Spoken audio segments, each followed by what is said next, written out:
Oh, I've always been obsessed with these, probably about 1972, and as soon as I was 16 I couldn't wait to get my hands on a real knee. 850 of course in those days. That one says it's an 850 now, doesn't it? Well, technically it is an 850 I suppose, but it's slightly different than the others. The hill climb. Why do you do it? Well, I just love driving the Mini, and it never gets out much these days. The car's got to come out. It goes quick, it handles well. Start getting the cars ready then.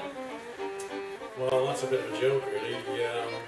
The Sprint there, I got that in about 6 or 7 weeks ago because I knew I was going to remove the engine and rebuild a new engine for it, which I only got finished last week, which would be a week before the hill climb. The Mark II, well that's just having a laugh, isn't it? And we only put the sheet off a couple of days ago and wiped the dust off and quick check of the wheels, the wheel bearings, and one new wheel bearing, check the brakes, and hopefully it'll be okay. The sprint car you've got there, what's been done to that then? It's pretty incredibly different. Yeah, well as you can see in the shot there, it's a lot lower than the Mark II Mini here. It's left the factory as a full-size Mark I Cooper S, and in the last 6 or 7 years ago maybe, a friend of mine, Dave Jenkins, works at Autocrash Body Shop. He cut all the panels down and put it all back together. There's 5.5 inches of metal now. Dave, on the Mark II, the registration number's Man 63. That means it's like 1963, is it, or something? It might have done for somebody in the past that they had Man 63 on the car, but this car's a 1968. But years ago, when I was a kid, there was a man called Dougie Baird. He used to always rally a Cooper S, and he always had Man 63 on it.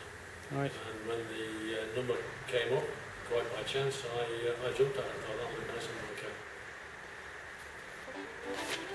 car. Which car is it your daughter drives then, Dave? She drives the small one because she's a bit smaller than me. I'm afraid I've made the Sprint a little bit too small for my old bones to get into nowadays. What do you think your daughter driving then? Well, unfortunately I can't watch her drive because she's in the same class as I am. But as far as her driving and what I think about it, I think it's great. I need somebody to drive a car when I'm boxed up. Somebody to look after them. So as long as she doesn't beat me till I'm dead and gone. What have you done to the Mini then, Dave?